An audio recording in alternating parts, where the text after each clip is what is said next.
Now, look at your hands. Not casually. Really look. Look at the nail on your index finger. Notice its color. Notice whether it's smooth or ridged, whether the surface is flat or slightly curved, whether the skin around the base is healthy or irritated.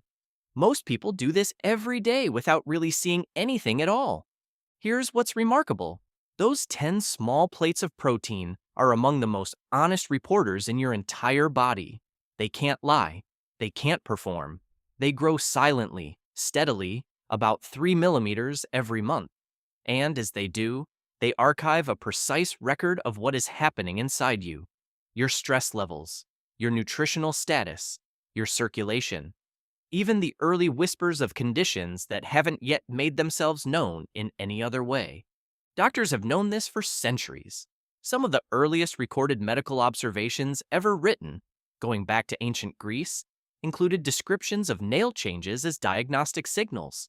And today, modern medicine still uses your nails to help identify everything from anemia to heart disease, from fungal infections to autoimmune disorders. So the question isn't whether your nails are telling you something. They almost certainly are. The question is whether you know how to listen. In this video, we're going to decode what your fingernails are actually saying, the science behind how they form, the most important warning signs hiding in plain sight, what your body is actually doing when those signals appear, and what you can do about it. Stay with me. This is one of those things you'll never look at the same way again. Section 1. The architecture of the nail. What you're actually looking at.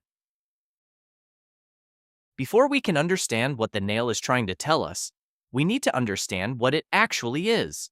Because most people have a surprisingly incomplete picture. The nail you see is called the nail plate. It's a hard, translucent structure made primarily of a protein called keratin, the same protein that forms your hair and the outer layer of your skin. But the nail plate itself is actually dead tissue. It has no nerve endings, no blood supply of its own. It's more like a compressed, hardened record than a living thing. What is very much alive is everything beneath it. Underneath the nail plate lies the nail bed, a dense layer of tissue rich in blood vessels. That's why healthy nails appear pinkish. You're not seeing the nail itself. You're seeing blood flow through the tissue beneath it. When that color changes, when nails go pale or bluish or yellowish, it's almost always a story about what's happening in that blood supply, and by extension, what's happening in the rest of your body. At the base of the nail, partially hidden under the skin, is the nail matrix. This is the true engine of nail growth. The matrix is where specialized cells multiply and gradually push forward, flattening and hardening as they go, eventually emerging as the nail plate you trim every few weeks. The small white crescent visible at the base of some nails, called the lunula, is actually the visible tip of the nail matrix. It appears white because the keratinization process, the hardening of those cells, isn't complete yet at that point. Here's why all of this matters. Because nail growth is continuous and biological, any disruption to the body, nutritional, circulatory, inflammatory, gets physically encoded into the nail as it grows. Think of it like a geological core sample. Each layer tells the story of the conditions that existed when it formed.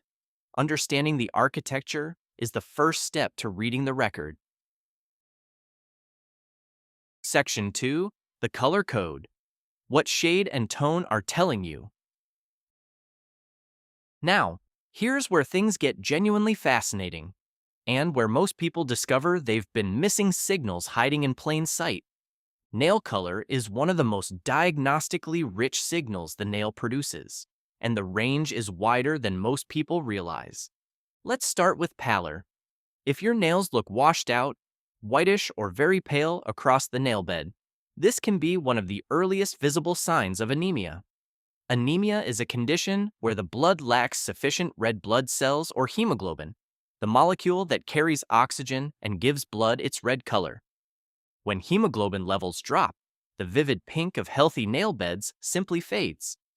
Research has long supported nail pallor as a simple, visible screening indicator for anemia, particularly in settings where laboratory tests aren't immediately available. Now consider a different scenario: nails that appear bluish or purplish at the edges or across the bed. This color shift, called cyanosis, reflects low oxygen in the blood. The body's red blood cells carry oxygen bound to hemoglobin. When oxygenated, that hemoglobin is bright red. When deoxygenated, it turns darker, shifting the skin and nail beds toward blue. This can reflect anything from temporary cold exposure to more serious respiratory or cardiovascular issues worth investigating. Yellow nails are their own category. Mild yellowing is often fungal. A fungal infection of the nail thickens it, separates it slightly from the bed, and changes its color. But persistent, diffuse yellowness affecting multiple nails can sometimes be associated with lymphatic issues or certain chronic lung conditions. Perhaps the most dramatic and most important nail color signal is what doctors call splinter hemorrhages. These are tiny, dark red or brownish streaks running lengthwise under the nail, resembling a small splinter trapped beneath the surface. They form when tiny blood vessels in the nail bed rupture. While minor trauma can cause them, multiple unexplained splinter hemorrhages across several nails have historically been linked to a serious condition called infective endocarditis, an infection of the inner lining of the heart chambers. It's rare, but it illustrates exactly how far-reaching nail signals can be. Section 3. Shape, texture, and structure when the surface speaks. Color is only part of the conversation. The physical shape and texture of the nail carries an entirely different vocabulary, and it's one that even many people who know about nail health tend to overlook. Let's talk about ridging. If you run your fingertip along the surface of your nail, you may feel vertical lines, ridges running from the base to the tip. These longitudinal ridges are extremely common and, in most cases, completely benign. They tend to become more pronounced with age as the nail matrix gradually loses some of its efficiency. Think of them like the grain lines that become more visible in aging wood. Horizontal ridges are a different story. A deep horizontal groove running across the nail, from one side to the other, is called a Beau's line, named after the French physician Joseph-Honoré Simon Beau, who first described it in the 1800s. These lines form when nail growth at the matrix is temporarily disrupted and then resumes. The groove represents a literal pause in production. What causes that pause? The list is medically significant: severe illness, high fever, major surgery, significant nutritional deprivation, extreme physiological stress. Studies show that the location of the Beau's line on the nail can even help estimate when the disruption occurred. Since nails grow at a relatively predictable rate, measuring the distance from the cuticle to the line gives a rough timeline. Then there is clubbing, one of the most visually striking nail changes in medicine. In nail clubbing, the fingertip gradually becomes enlarged and bulbous, and the nail curves dramatically downward around it, like a watch glass or an inverted spoon. The underlying mechanism involves increased blood flow and tissue proliferation at the fingertip. Clubbing is associated with chronic low oxygen conditions, certain lung diseases, heart defects, and in some cases, gastrointestinal conditions. It develops slowly over time, which is exactly why people often don't notice it happening.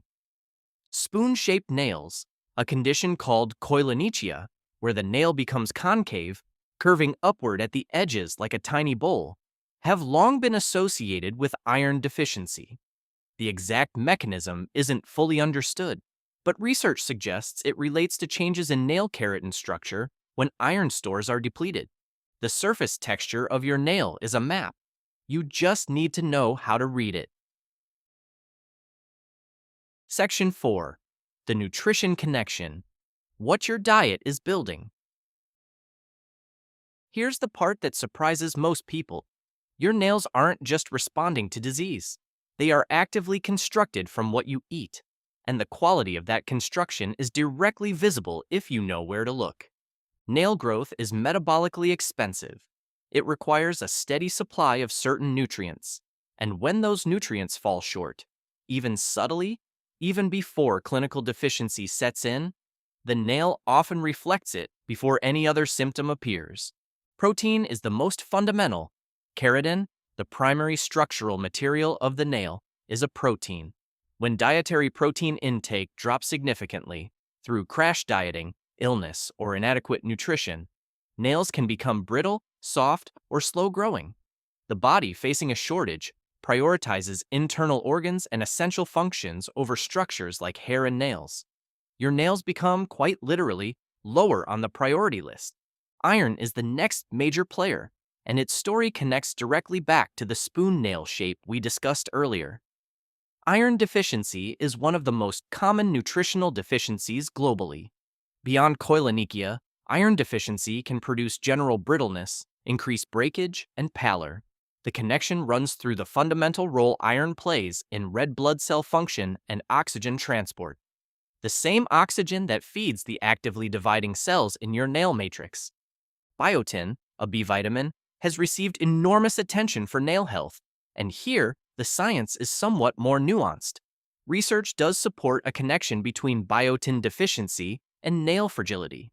However, genuine biotin deficiency is relatively uncommon in people eating a varied diet. Studies suggest biotin supplementation appears most beneficial for those who are actually deficient, not universally. The supplement industry has, perhaps predictably, run considerably ahead of the evidence on this one. Zinc deficiency produces its own signature, small white spots on the nail, called leukonychia. These aren't the same as the white half moon at the base. They appear further up the nail, scattered. While minor leukonychia is often nothing more than minor trauma to the nail matrix, persistent, widespread white spots can reflect zinc status worth paying attention to. The takeaway here isn't to panic over individual marks. It's to understand that your nails are a downstream reflection of upstream nutrition, and that chronic small deficiencies don't always announce themselves loudly. Sometimes, the nail is the first and quietest place they appear. Section 5. What to watch, what to do, and when it matters. So we've traveled through the architecture, the color signals, the texture vocabulary, and the nutritional stories encoded in your nails. Now, let's bring it all together into something genuinely useful. The first and most important principle is this: individual nail changes almost never mean something on their own. A single pale nail after a cold night means very little. One white spot after you banged your finger on a desk is almost certainly trauma. Context, persistence, and pattern are what elevate a nail observation from noise to signal. What you're looking for, the things worth paying attention to, are changes that affect multiple nails simultaneously, changes that are new and unexplained, changes that persist and progress over weeks or months, and changes accompanied by other symptoms elsewhere in the body. New clubbing developing in an adult, especially if accompanied by breathlessness or a chronic cough, warrants a conversation with a doctor. Multiple Bose lines appearing without a clear explanation, no recent illness, no surgery, no obvious stress event, deserve the same. Splinter hemorrhages that appear without any nail trauma, especially multiple at once, are worth mentioning to a physician. On the other hand, vertical ridges that have been present for years and are symmetrical across your nails, that's almost certainly aging of the matrix. Occasional minor white spots that appear and grow out, almost certainly mechanical. Minor brittleness in the winter when you're washing your hands frequently in cold water, almost certainly environmental dryness. The actionable side of all of this is genuinely simple. Eat adequately, sufficient protein, iron-rich foods, varied vegetables, and legumes that cover your micronutrient range. Keep nails reasonably moisturized, because excessive dryness impairs the nail plate's structural integrity. Avoid prolonged immersion in water or harsh chemicals without protection, as both degrade the nail. And once in a while, maybe once a month, actually look at your nails deliberately, in good light, not obsessively, just attentively. Your nails have been quietly growing since before you were born. They've been recording your biology without ever asking for attention. The least you can do, the most useful thing you can do, is look. And now you know how.